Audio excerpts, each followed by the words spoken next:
I was a believer, but I was going through a very rebellious phase. I looked up and I saw this man on the piano. The first time I saw you, I remember I literally said out loud, this man is sexy. My mind went to all of the inappropriate places.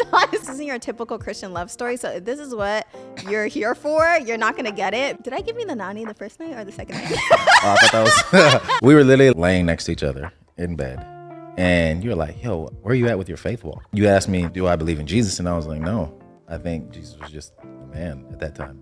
And I remember when he said that, I said, oh, I don't think this is gonna work. When you were getting ready to go home, it was like, we have to stay in touch and figure out what's going on, because you thought you could potentially even be pregnant. So how did you go from, I'm not changing my plan, I'm not getting married, I'm not even thinking about marriage right now, to I'm gonna propose to this girl in 5 months? My dad's answer is a big deal to me, because I was if he says no, I don't know if I can marry you. He's definitely gonna say no because Elijah's not a believer. And I remember being so gripped with fear that I told Elijah, you have to lie. You have to tell him that you're a believer.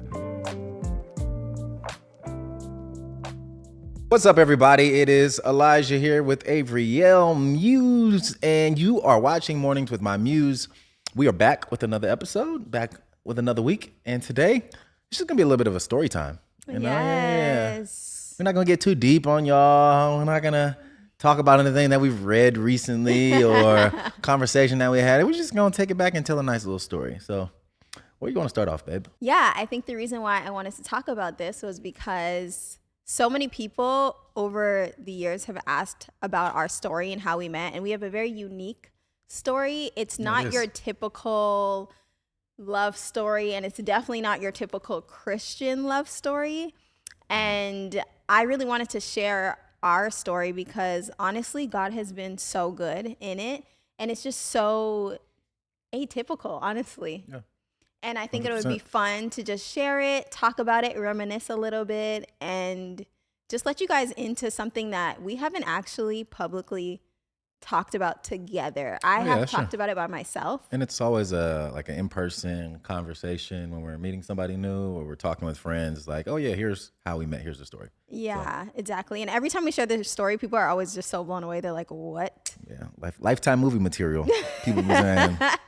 So yeah. So where do you want to start, babe? The year was 2016. We were on a boat out in the middle of the Gulf Coast. Okay. All right. Let me get it up. So yeah, I'll start there. I guess I was working on a cruise ship at the time. I got hired. I think I'd been working on cruise ships for like 2 years. I was a musician at that point, sideman, playing keys in, different bands and, acts that they had on the ship. And, this fine lady over here sitting next to me now, she pulled up on the cruise one week with her family and with some of her friends. And it was a 7-day cruise, I believe. It was 8 days. We were kind of rotating back and forth between 7 and 8 day cruises out of Miami. And I think we were going to Aruba at that time. Curacao, Cozumel, maybe Grand Caymans. Cayman Islands could have been on that stop. Grand Cayman, I think, was on it. We went to so many different places. Yeah, it was a good amount of places. It was a great cruise, honestly. So yeah, it was like a 7-8 day cruise. And we were sailing the ocean. Everybody's having a great time. And I think 3 days into the cruise, we didn't know anything about each other, never saw each other. And I actually think I saw Ave first. I was like, for the musicians, we were, allowed to go kind of eat in the guest areas and eat at the restaurants and stuff. So I think I was just going to grab lunch one day in one of the upstairs like bars. I think they called it the Lido Deck. And so I was just going to, wow, memories. Yeah. I was just going to grab some food. And I saw this fine little chocolate petite thing walking down the hallway, and she was kind of far. You were kind of far ahead of me, so all I caught was like braids, and I'll never forget. You were wearing like this gray sundress. I still remember to this day. That's so cute that you remember that. Yeah, you were wearing this gray sundress. Doing your thing, and I think I might have been like with some coworkers or something. And so I remember making mental note, like, wow, she looks beautiful, but like, I don't know if now's the right time to, to approach you. And so, Now you were plotting before I even oh yeah, I was saw plotting. you. I was plotting. And so I think we just kind of went separate ways. Like, it wasn't really an opportunity to strike up a conversation. And then the next day, maybe it must have been the next day, my band was playing in just one of the venues on the ship, and I saw you walk in with one of your other girlfriends and then two guy friends as well. And so I think like the automatic assumption that I thought was like, oh, okay, they got boyfriends or something, probably. Because it was like two girls, two guys, y'all on vacation. I'm like, people don't. I just didn't think people came on vacation with random dudes. Yeah. You know? So y'all came and sat down at the venue that we were playing at, and y'all were just talking, chopping it up, having a good time or whatever. And so I saw you when you walked in. I saw y'all when y'all walked in. And I was like, oh, I don't know what's going on with this situation over here, but I just need to go talk to them and have a conversation and see what's going on. And so we think we're doing like 4 sets. We were playing like 4 1 hour or 45-minute sets.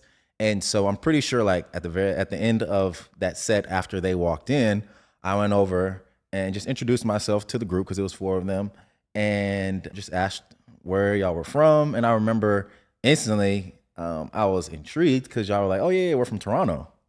And I don't even think I had really met.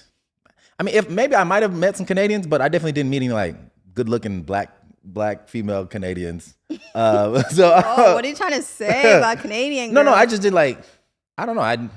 I was unaware. You just were unexposed. Yeah. I was unaware of the culture, or like, even now after living in Canada, I didn't know that there was such a huge Caribbean and just immigrant demographic. Like almost 50% of the country literally immigrated into the country, wasn't born there. Yeah. So there's a lot of different people from a lot of different countries. But anyway, so yeah, y'all told me that y'all were from Canada, that y'all were, cruising together. And I don't even remember if I must have asked like, oh, are y'all like, is somebody dating here? Like is somebody together or something? I don't exactly remember how that happened, but I feel like I threw that in somewhere just to make sure, you were available. You were single and available. And so I think y'all told me that y'all were all just friends. And so, yeah, we continued talking for a little bit. I asked what y'all were doing that night. Y'all said y'all were going to be going to party or whatever. And so I was like, oh, okay, cool. Hopefully I can, see y'all throughout the cruise. And then I had to go back to playing though. So y'all disappeared for the remainder of the day.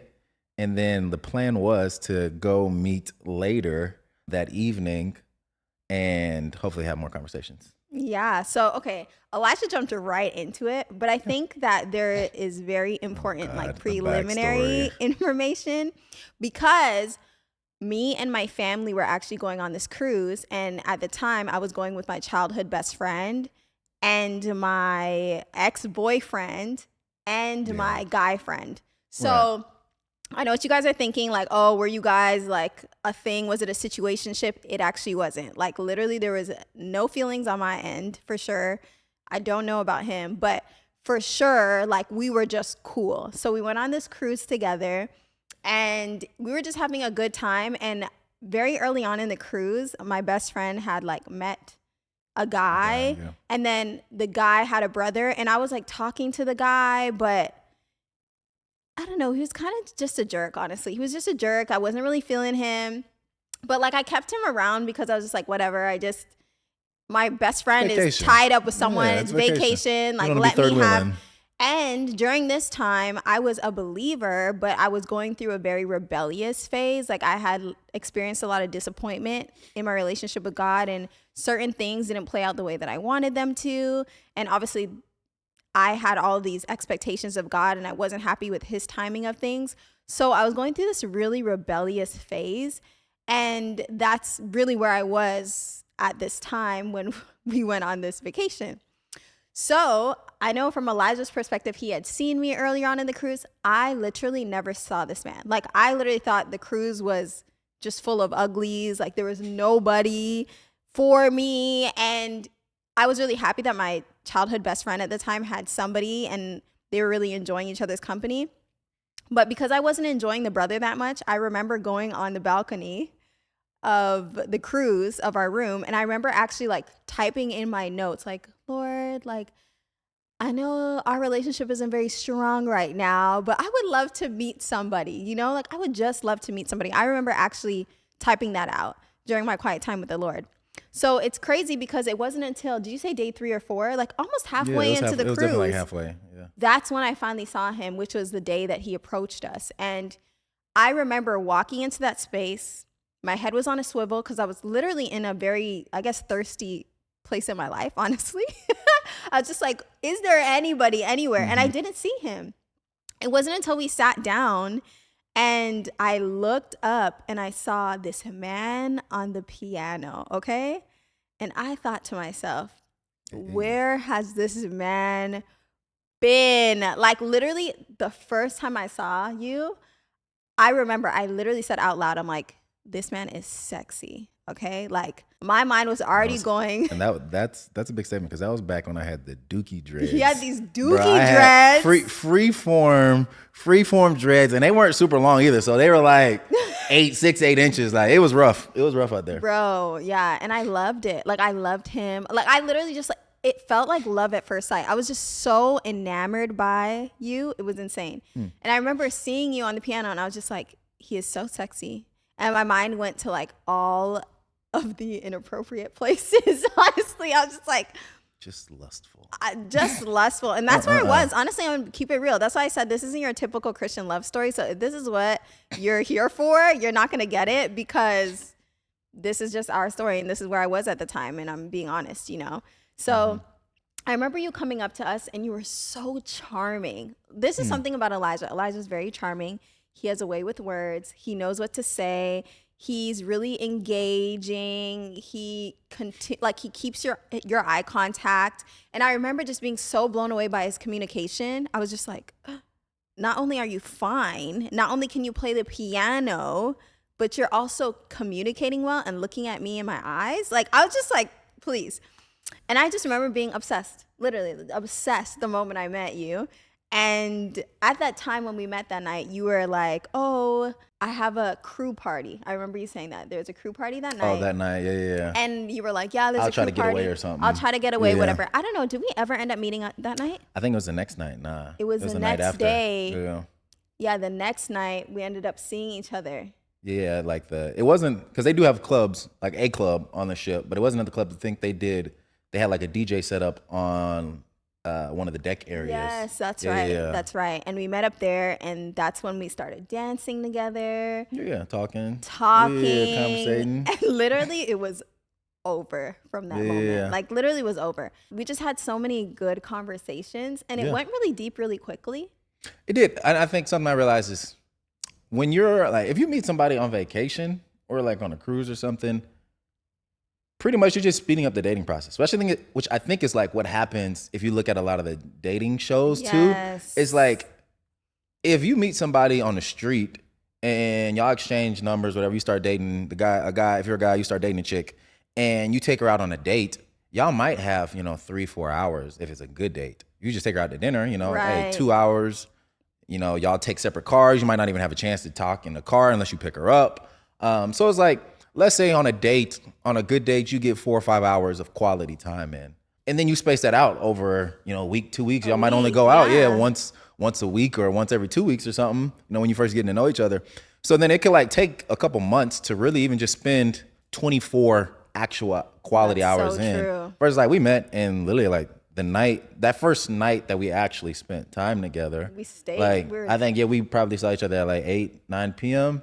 And then we literally stayed up till whenever talking. We were together that night. Right. We were together that night. I mean, did I give you the nani the first night or the second night? I thought that was too much for the pod. That was too much for the pod. I just want to be honest because I feel like, at any point in time, did you think it was going to be honest, a one night stand situation?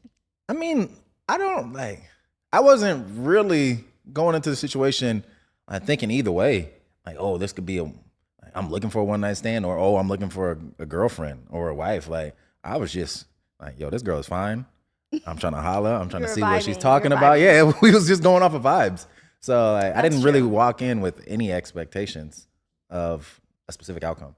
Yeah, I think what was really interesting about that was I remember like our first night together, and then our second night together, then our third night together. Like we literally did not separate from that moment unless you had to work. I had to work, yeah. Yeah, and then when he was done working, he would come back and hang out with me. And I remember during the day, you would practice on the piano. And they had a piano bar on the ship. They had a piano bar. And I remember being so drawn to even your work ethic at that point, because you told me I wasn't really getting off on the ports at that time. I was you just weren't kind of staying on the ship. You had all this free time during the day, and you would spend your free time playing the piano. Yeah. And I was like, what?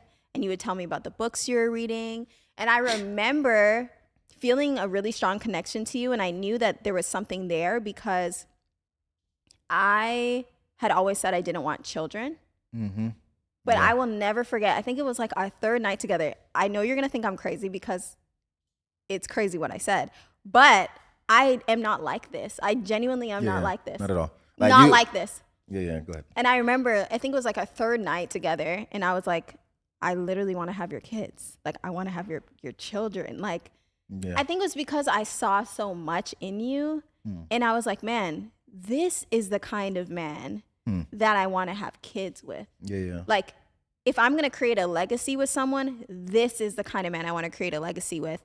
And I think leading up to that, I told myself I didn't want kids. But I think what the thing was, no, I didn't want kids with any of these men.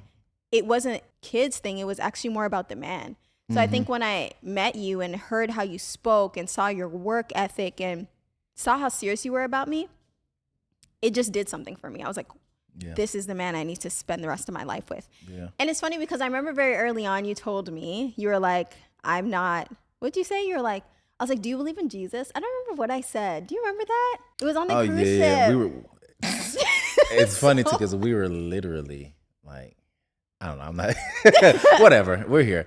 We were literally like laying next to each other in bed. And you were like, yo, so like, where are you at with your faith walk? Yeah, something like that, yeah. It was something to that extent. Like, I'm a Christian and I'm serious about Jesus. Like, what do you think? And at that time, I had walked away from the faith.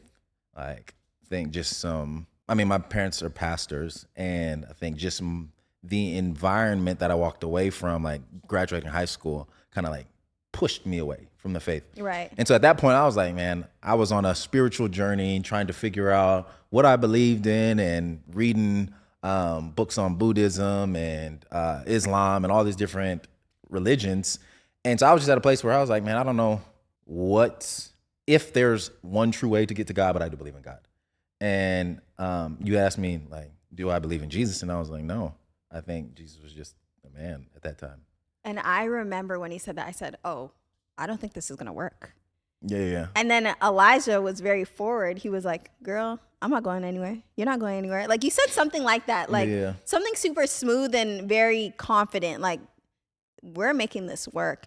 And I remember having a lot of inner conflict because of that, because I was like, no, I want the man that I marry to be a believer. That was like his only red flag at the time. I was like, what? And like, I was in the States, you were going back to He was in to the Canada. States. We were I was in going two back different to countries. Canada. Yeah. And I remember thinking, I don't know how this is going to work. And I had built up all of these things as to why it wasn't going to work. You said you didn't want a long distance I relationship. didn't want a long distance relationship. And honestly, to this day, I don't think we would have worked had it not been for your steadfastness. You were so steadfast. Like, even when I wavered, you would be like, girl, this is working. This is working out. Like, I know you have all of these things that you've built up as to why it's not going to work, but you were very like, this is going to work. Yeah. And you never wavered.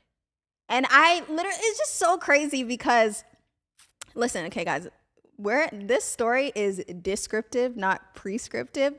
I'm not telling you to do things the way that we did. I'm just sharing. Actually, don't do don't do the things the way that we did. Actually, Make sure you're with a believer.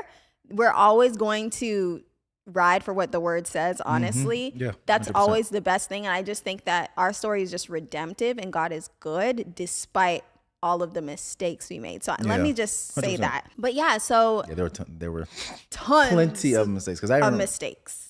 I mean, I don't even know if you want to share this, but I remember walking, or when you were getting ready to go home, it was like, we have to stay in touch and figure out what's going on because you thought you could potentially even be pregnant. Oh, yes. Yeah. I mean, whatever. We're already here. I did think that because we were being dumb. Yeah. Like we were being so dumb and foolish.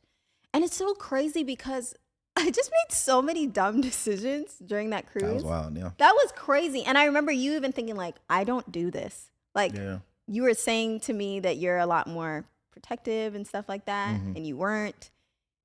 And I think it's because, if I'm going to be completely honest, it felt animalistic. Like it actually That's an interesting felt, word to use. Yeah, it actually felt like I met Elijah and I knew, like our hearts knew that we were going to be together. Yeah, I would agree 100%. Because even you had mentioned just like, how we had a lot of conversations, the conversations that we had throughout the day and the piano bar and all that.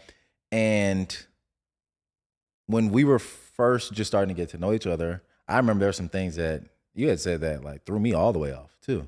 Cause like I think you were literally the first chick I had talked to. And you said, like, when I asked you about the kid situation, you're like, yeah, I don't want any kids. Yeah. Like, if I'm married, I'm happy with never having a kid. And I was like, what? I don't think I've ever heard anybody say that. And I was so far on the other end. Like, I told you I wanted like 4 or 5 kids. I wanted a big family and all this. And I definitely wasn't in a rush at all, which I think was another thing. But I wasn't in a rush at all to have a family, to get married, any of that. So for us to be kind of conflicting in that, but then to still connect so much, I think it was very interesting. But yeah, just in that whole process, there was so many interesting things. Like, I remember one of the things that attracted me to you was throughout our conversations, you had so much drive and you had like such big dreams and goals and visions for yourself. And I mean, at that time, I remember you wanted to be the Governor General of Canada. You were thinking about going back to school. Do you remember that? Yeah, you already had your undergrad degree, and you wanted to go back to school to get your master's, and then potentially be the Governor General of Canada. Yeah, and go around and ambitious. Speak to high schoolers and middle schoolers and children and university students and all these things, and just encourage and inspire people. So it's interesting that now, even though you're not in Canada anymore, so that's a no-go. We're not going back. I'm not going back. Yeah. Toronto, we love you, but we ain't coming back there. It's too cold. I cannot be in winter 10 months out of the year. Yeah. But you still ended up doing something that is encouraging, inspiring, motivating people, you know? That's so true. So that was just beautiful. And then even like, I think it was like for you said either you would do that or you would be some type of business owner, right? And through our conversations, there were so many just things that did align and that did connect. When we were talking, wasn't like in our heads or on paper, the list lines up. It was more so like, no, actually, like we're 2 puzzle pieces that fit together. Yeah. You know? Yeah. And so it definitely felt, I wouldn't say animalistic, but it felt like it was meant to be.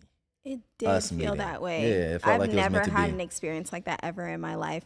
And I remember even very early on, I was very upfront with you in ways that I had never been that upfront with other men. I was also at a different level of maturity than before with other exes and stuff. Like I wasn't at that level of maturity. I'd always like fumbled the ball with exes and done foolish things, like cheated on them and all that stuff. Mm-hmm. And I feel like with you, I remember just being like, okay, wow, I'm really interested. I'm really intrigued in this man, but I need to also be very upfront. And I remember telling you, I'm not dating again unless I'm sure it's the man I'm going to marry.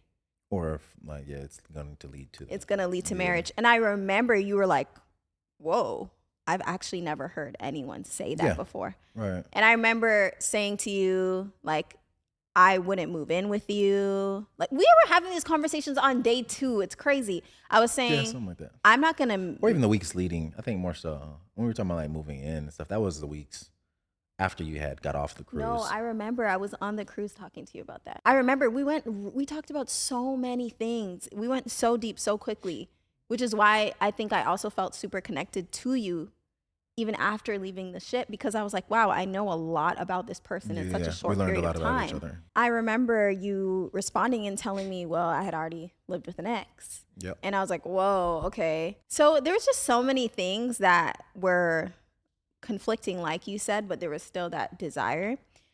My question for you is, because what I was saying was so stark from what you were used to.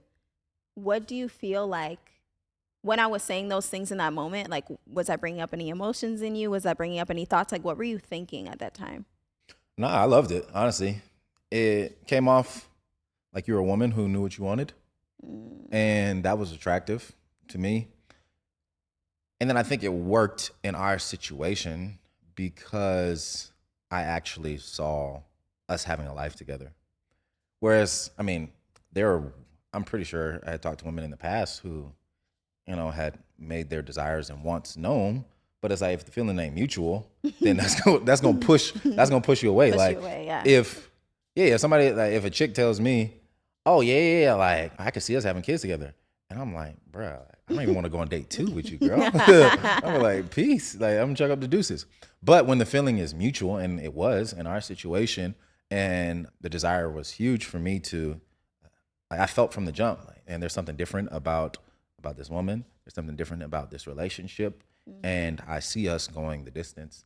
And so in that case, it was, I mean, I don't want to sound corny, but like, everything aligned. It just lined up perfectly. And then I think it was good too. I feel like in that season of my life, I needed it, because I feel like if we kind of just talked like we were dating and did, there's long term, we're gonna date for a couple years and we're just gonna feel it out and see what happens, we probably wouldn't have ended up together. We probably wouldn't have stayed together, because I feel like I was kind of in a wild place too, where I was just like living life, having fun. I had but I was coming off of a 5-year, like a long-term relationship. Like, me and my girlfriend from high school literally were dating in high school, college, and then we had broke up right before I got hired to go on ships. So I think I had been single for like a year and a half, 2 years, something like that at that point. And I was just like in the, I'm single, I'm about to have fun phase. Like, I'm living my life to the fullest. So I think it was good, like, having that push, because even we were having a conversation about it earlier today, but I think when you let your desires be known, when you tell someone up front what you want, that gives them the opportunity to just say yes or no from the jump. Where it's like, I think a lot of relationships go on longer than they need to, just because people are okay. They're just enough satisfied. They're satisfied just enough, versus if everybody was real and upfront and like, I'm willing to do this. I'm willing to put up with this. I'm not ever going to deal with this. I'm not ever gonna let you do this. Then the line would be clearly drawn, and people would be able to make a decision based off of, okay, I'm never gonna be able to be okay with that, or I'm never gonna live up to those expectations, or that's exactly what I want. And then y'all will be able to move forward with everything on the table. So I think it allowed us to do that. Yeah, I think too, another lesson from that was, because I made my boundaries clear, you were able to decide in that moment, okay, am I going to meet her boundaries, her standards? Right. Or am I going to go back to the single pool? Go in a different direction? And I feel like a lot of women are afraid to say what their standards are, because they're afraid that the man is going to go in a different direction. That they'll lose a man. But either way, you're going to lose him eventually. You're going to lose him eventually, Or you're just going to be unhappy. Or you'll be unhappy. And I think that I'm really proud of myself. Even back then, I was young. I was only 22 when we met. And I'm really proud of myself back then to have made those things clear, because I do think that if I wasn't clear, we probably would have done that long dating thing, and because there would have been no standard for you to meet, Yeah. And I think that the blessing about it is that you said yourself that you weren't in the place, like you weren't even thinking about marriage at that time. No. Definitely. I had a plan.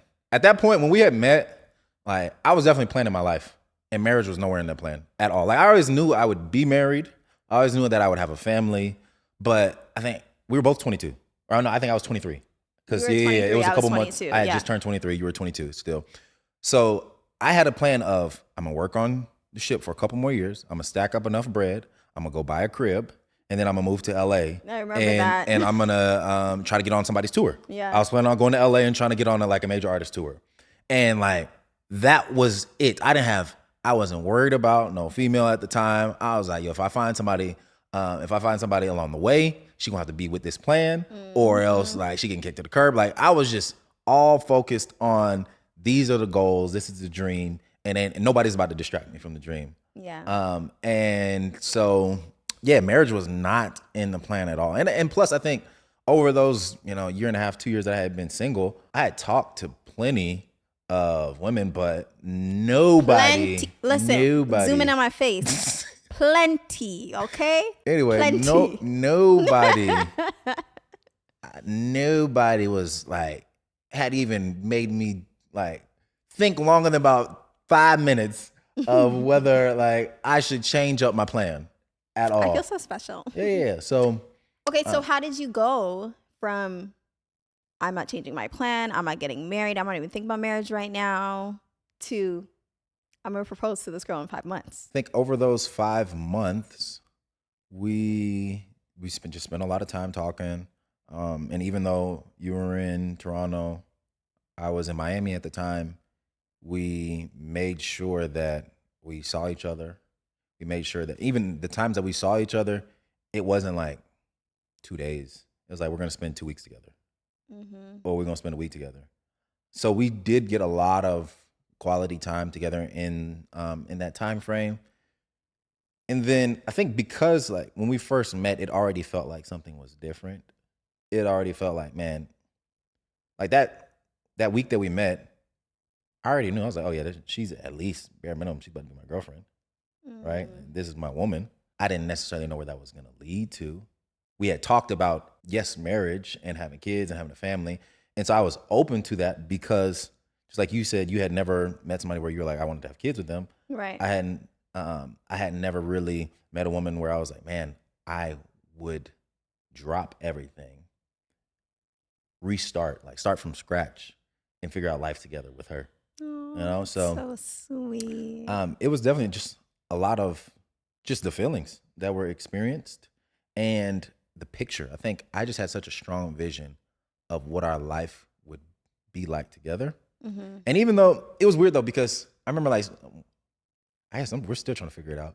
But one of the biggest questions that I had was, I know what you're going to say. We were like, I knew I wanted to be an entrepreneur. Yeah. I was a musician at the time, was planning on, starting businesses or whatever. And you was like, okay, it's either governor general or entrepreneurship, like motivational speaking. Yeah. And so we both pretty much knew we wanted to be entrepreneurs and business owners.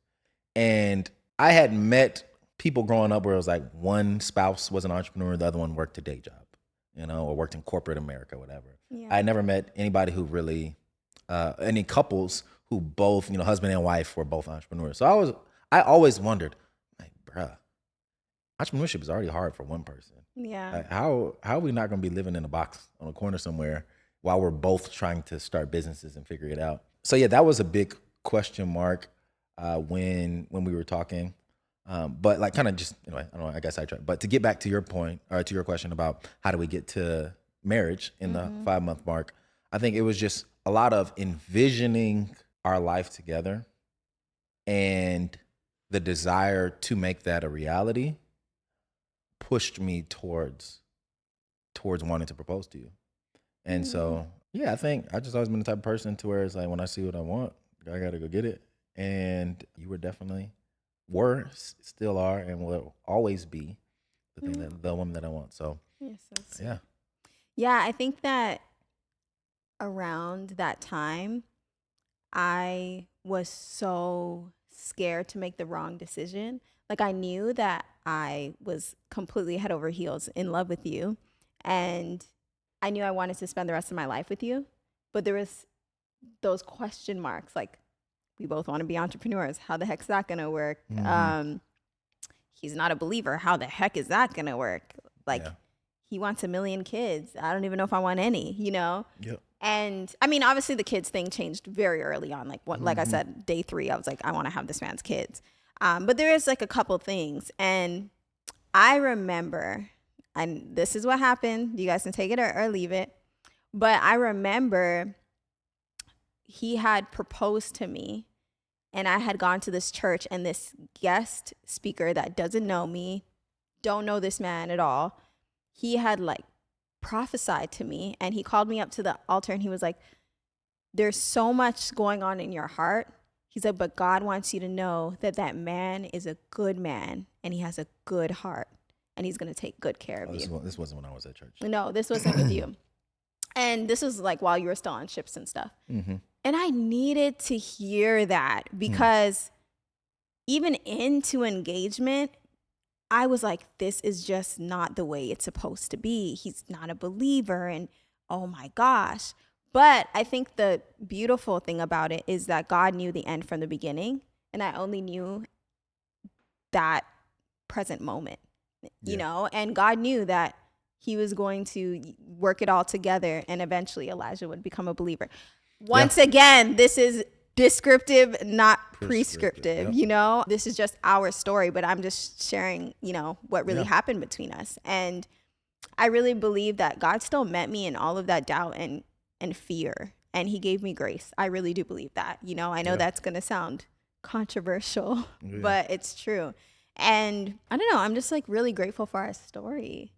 And I think even recounting it, I'm getting butterflies. I'm like, I do remember that, you know, and it was so sweet. I think too, you proposed to me, and I even up until the proposal, and then even after you proposed, I was like, I kept asking you, I'm like, are you sure? I remember even asking you, probably don't remember this, but I remember even asking you like the week we were getting married. I was like, are you sure? Because it was happening so fast. Yeah. And just to make the timeline clear, we met that was November of 2016. Yeah, we met in November. Then that means November, December, January, February, March, April. April. I had flown to Toronto. Spent a week or two up there. I think about a week. Like 2 weeks, a little bit over week and a half, something like that. Week and a half up there. Within that week, that was my first time in Canada, first time in Toronto. I met your parents. I asked your dad like permission to marry, or asked him for your hand in marriage. Which I thought he would say no because he's just meeting this man. Yeah. And you were worried about the whole faith talk. Yeah. About me telling him I wasn't a Christian. Oh, I was very worried about that. And I remember even telling Elijah to lie. Do you remember that? Yeah. I do remember. It's like, yo, if he's gonna say no, then it's not like, well, not that it's not meant to be, because I was gonna marry you regardless. But I was doing it because it was I feel like the proper way to go about it. But I'm like, hey, I want to marry this girl. Yeah, that's we getting married. Yeah, I literally was like, dang, my dad's answer is a big deal to me, because I was like, if he says no, I don't know if I can marry you. Like, what am I gonna do? Like, that's, you know, that just, I don't know. I was just like, he's definitely gonna say no because Elijah's not a believer. And I remember being so gripped with fear that I told Elijah, I was like, Elijah, you have to lie. Like, you have to tell him that you're a believer. And Elijah's like, I'm not doing that. He's like, I'm not doing that. Like, I want to do it the right way. If he says no, he says no. We can cross that bridge when we get there, but I want to do it the right way. And it's so funny because Elijah was the unbeliever at the time, telling me, the believer, like, hey, I want to do things the right way. And like, I don't know, you just even taught me so much even in that, because at the end of the day, my dad loved you. Yeah. Fell in love with you, saw your heart. I don't know, he looked past the unequally yoked thing, and he did talk to you though about God. About faith, He talked to you about faith. I remember he was telling you like Jesus is the way, and he said all those things. Yeah, he did. And I feel like your mom too. We didn't talk that week, I don't think, like in depth not about in depth, it. yeah. But yeah, eventually, like we had those conversations. Yeah, too. And I'm still glad that he did that. But he said yes, and I was just like, what? I remember when he told me he said yes, I was like, yeah. So like back to the story. Yeah. We meet in November. April of 2017, fly to Toronto. I'm meeting your family, meeting your friends. Like we had a whole like meet and greet with your friends at the Airbnb I was staying at. Met all you because you had a big friend group, and got the okay from all the friends.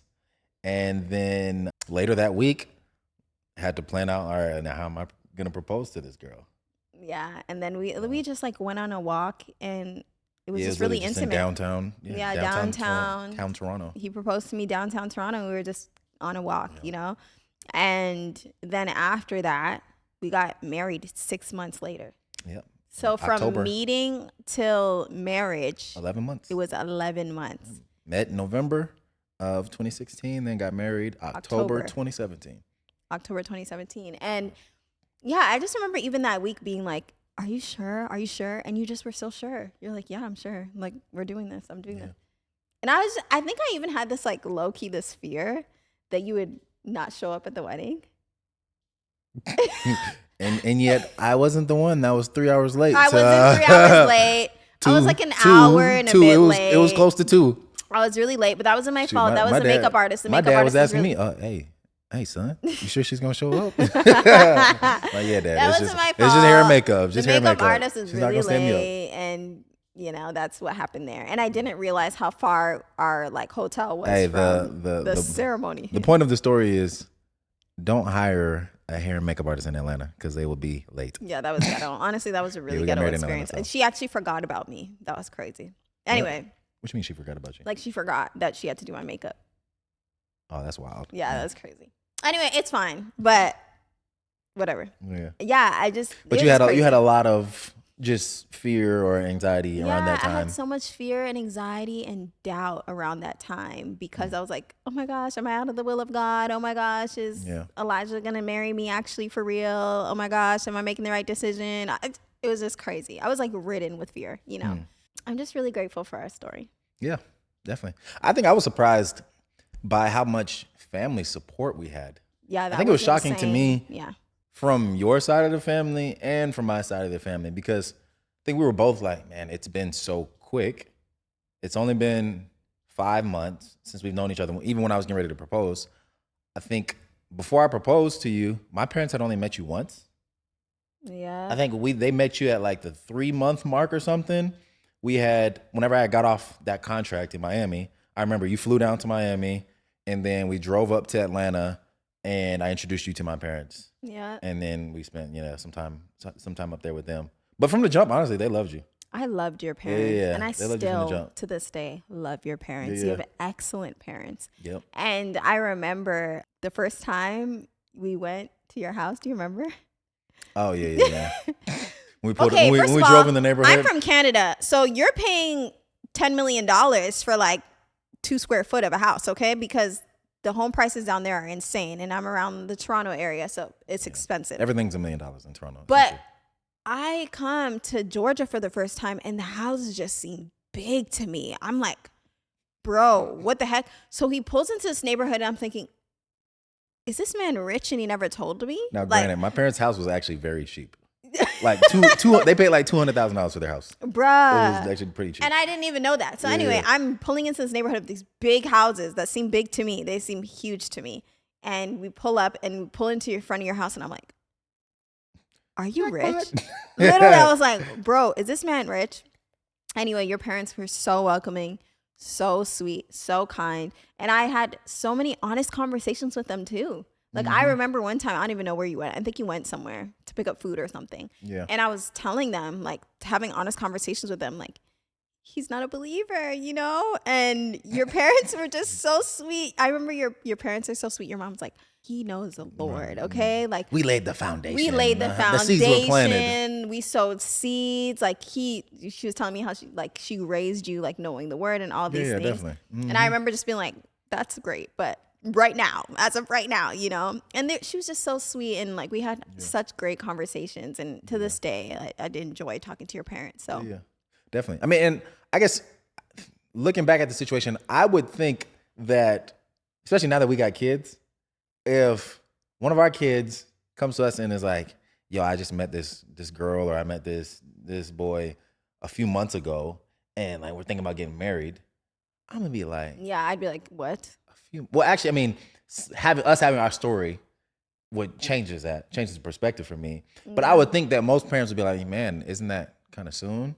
Like, don't y'all want to get to know each other a little bit more, or spend some that's time? True, yeah. But honestly, now, as I think about it, I feel like if you raise your kids properly, and if you show them how to value themselves and what it means to be a godly person, what it means to be a loving, caring, kind person, then like that's what they're going to kind of be attracted to. Yeah, that's so good. I think I would still stand 10 toes down though on they both need to know the Lord, because I'm like, even though I don't know, maybe that's hypocritical because we, of our story is so different. But I think I still would because I'm like, wait till marriage. Wait till marriage. Wait till marriage. Yeah, don't have sex before marriage. Yeah, don't do what we did and expect the same results, because I feel like our road was still difficult, to like getting to the healthy, sweet part of marriage. Why are you looking up? No. I hear what you're saying. Do you disagree? You can disagree. I don't disagree, but I think the road could have been difficult whether I was a Christian or not. I agree with that too. I definitely agree with that too. I think it's about the heart, but I think if it was Saith or Shiloh, I'd be like, man, the best way is just to go the way that God is leading, which is like the way that his word says. What does the word say? Yeah, and I would advise him of that. But I think when it comes to how quick it happens, honestly, as long as it ain't like 2 weeks. Like, I went on that. I'd be like, honestly, God can do anything, because I saw what he did with us, Yeah. And I actually don't believe that you need to be engaged for or date someone for millions of years before you guys get married. That's just not my opinion. I think. It's really crazy that like the countries that have arranged marriages actually have a lower divorce rate too. So it's like, what really is it about when it comes to finding your forever? And whenever I share our story, I always see all of these people in the comments, like my parents, and these are people in America. Like my parents met and got engaged after 2 weeks, after 1 month, after 2 months, they're still together. And I'm like, I don't know. I don't believe it's about the time. Yeah, I think also now, like with where our culture is going, people are choosing to date longer. Yeah. It seems like, and it may just be because like having a family and child rearing is not the primary concern. Yeah. Like now a lot of women are career minded more so than wife or motherhood minded. Right. And so with that, even if, a man and a woman meet and they really love each other and they do want to get married, there might not be a rush to do that because, we're not going to have kids anytime soon. And so if we're not going to have kids anytime soon, then it's like, okay, well, what's the point of getting married? So I think our culture is kind of pushing people into a place of taking their time. Yeah, and I think it's inflation too.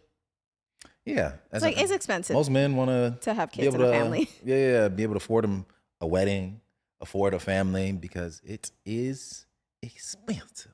It's expensive, So shout out to my wife, because this woman right here is the only woman that allow us to walk away from a wedding only spending about under $2,000. Because we were broke. Well, not we. I'll say that's a win. Yeah, I think we just didn't have all the money in the world though at that time, and we were young. And we were so young. And when you get engaged in 5 months and had no savings for a wedding, then kind of got to do that. Yeah, and we did talk about that. We're like, hey, we can wait a little longer and get the wedding we want. That is something I remember we discussed. Yeah, it's like, do you want to wait a year? But we didn't want to wait. Yeah. We just wanted to be married. Right. I just wanted to marry you so bad. Yeah. Okay, so to wrap this up, I have one last question for you, babe. If you could do anything differently, what would you have done differently? Or would you have done anything differently? If I could have done anything differently? No, I'm happy. I'm happy with all the choices we made. I'm happy with how fast we got married. Yeah, I love our life. Me too. No turning back, no going back. Yeah, honestly, it sounds bad to say because we did make so many mistakes and didn't do things the straight and narrow way. But I wouldn't change anything either. I mean, I think it's interesting because people look at mistakes and think that they're things that shaped your life for the worse. But a lot of times it's the mistakes that you learn the most from. So like the mistakes are just impactful for where we're at in life, just as much as the positive things are. Yeah. So, hey, it's all a learning lesson. So our final question, on top of your final question, is why am I your muse this week? I mean, I don't have a reason because I was just looking at you and I was just like, I love him so much. Okay. No, I really do really love you. And I think, okay, if I had to give an answer, my answer would be because you're my muse because of your steadfastness. Like you've just always been like in our story, you've always been sure. And that goes a long way. Like when a man is sure about you, it means a lot, honestly. And I feel like there were many opportunities that I gave you for you to be not sure. Yeah. There was plenty outs. Because I was so wavery, but you never wavered. And it honestly reminds me of God, because regardless of how many mistakes I've made and how I'm so imperfect with God, he still loves me the same. Like he sees the depths of my heart and he loves me the same. And it just makes me feel so loved by you, because you had plenty of opportunities to not be sure and you remained sure. You remained steadfast. And to this day, that really means so much to me. I need that consistency, because it just shows me that you're a man of principle. Like if I said I'm going to do this, I'm going to do this. Yeah. And we're going to make it work, and I just love that so much about you. So that's why you're my muse. It's beautiful. Yeah. Love it. All right, babe. Why am I your muse? You are my muse this week and in our life, because since the moment we've met, you've just been willing. You've been really willing to try. There's a lot of things that you envisioned for yourself and a lot of things that you didn't envision for yourself. And you've been willing to meet me in the middle. So like when it comes to having kids, you literally like drew a hard line in the sand saying, I don't want any kids. And then you were willing to try it out. And here we are with 2 beautiful kids. Yeah. You did not want to move to the States ever. Yeah, that's crazy. Yeah. I remember when we met, you was like, why would I ever want to live in America? Americans are ignorant. Yeah, why did I hate America so much? Yeah. And hey, here we are now living in the beautiful state of Texas. And I will never go back to Canada, so. Yeah. And then just like, I feel like that can be applied to so many different situations where you may have had a vision for your life, but you're willing to create a new vision since we've decided to blend our lives together. And we're walking through this thing together. So I appreciate your willingness. Oh, that's so sweet. I appreciate your willingness. Okay, what? I was going to say that's so sweet. I appreciate your willingness too. Yeah. So. Well, that's it, y'all. That's all we got for y'all today. I hope you enjoyed the story time. We'll be back next week with another episode. Until then, though, y'all like, comment, subscribe, share. Please send this to 5 of your cousins, your aunties, your best friends, your coworkers, and let them know that if they want to learn, if they want to be entertained, if they want to listen to something good, Mornings with My Muse is the place to find all that at. Yep. And honestly, guys, if you're liking this, you need to let us know. Yeah, let us know, please. Like, please let us know. We'll stop. We'll stop.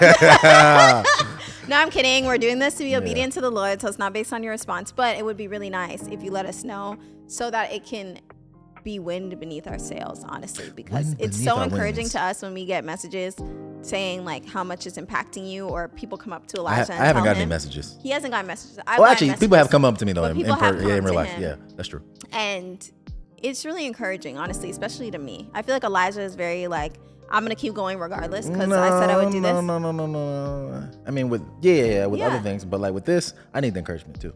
Really? Because this has never been like a huge desire for me to have a podcast. You know that. I mean, I do, but I'm surprised you're saying you need the encouragement, because you're just not a need the encouragement type of guy.